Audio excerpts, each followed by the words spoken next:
Pedro is mortal. So this is valid because it follows the first rule. The first rule under the Ten Commandments of categorical syllogism, that a valid argument should only have three terms. Should only have three terms, because if there are four terms in that particular state, in a particular argument, that is already an invalid argument, because it does not follow the rule. So what is the rule? That there should only be three terms. So if you're going to count how many terms present in this particular argument, there are only three. First, men, the common, mortal, and Pedro. So your other words there, they are not considered terms, because they are called as co-significant terms. The significant terms that we are referring here, yung men, mortals, Pedro, and man. Yung mga co-significant terms, yung mga signifiers, qualifiers, yung conjunctions, prepositions, these are co-significant terms. We are concerned with the significant terms. So the significant terms here, there are only three. Men, mortals, and Pedro. So therefore, we arrive a conclusion, Pedro is mortal. Give you another example. A dog has four legs, but a cat has four legs too. Therefore, a cat is a dog. If you are going to analyze this set of argument, you may automatically conclude that this argument is invalid. If I ask you, what makes this argument invalid? Like in my other class, when I asked them, they told me, it's because sir, a cat is not a dog. Well, it be true that a cat is not a dog, but we are not referring there of the material validity. I'm not asking you of the truth content. I'm not asking you of the truth content or the material validity of the conclusion, or the material validity of each proposition or each premise.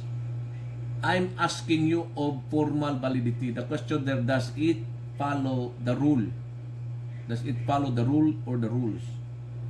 So there's nothing wrong when it comes to that particular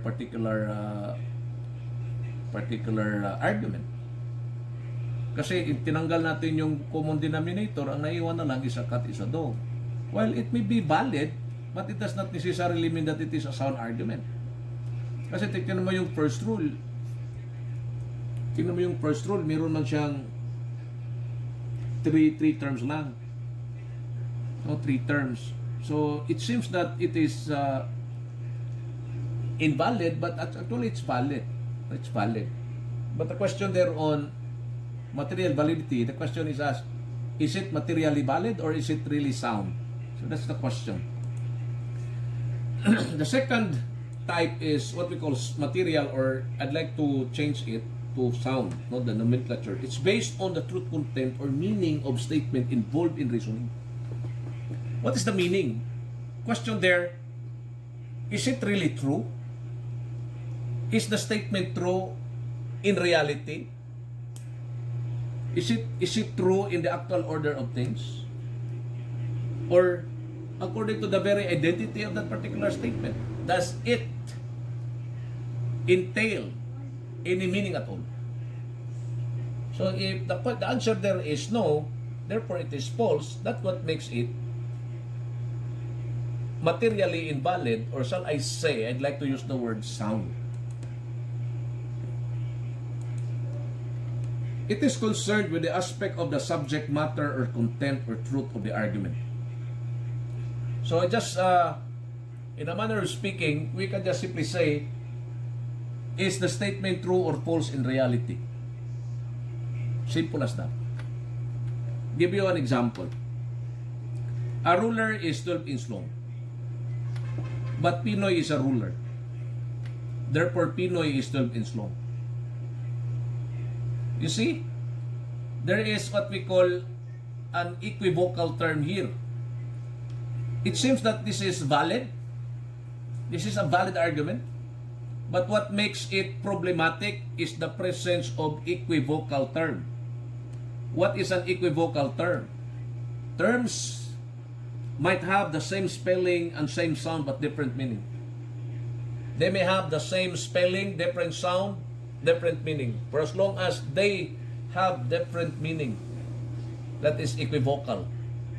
Because the word ruler in the first proposition or the first premise refers to an instrument, a measuring rod or a measuring instrument. The second term ruler in the second premise, Pinoy is a ruler, would refer to a leader. Would refer to a leader. So there are the common denominator, the middle term here is equivocal. The ruler term is equivocal. But it does not necessarily mean that this particular set of argument is invalid. The question is asked, is this a valid argument? Yes, definitely this is a valid argument. The question there, is it a sound argument? The answer is in the negative.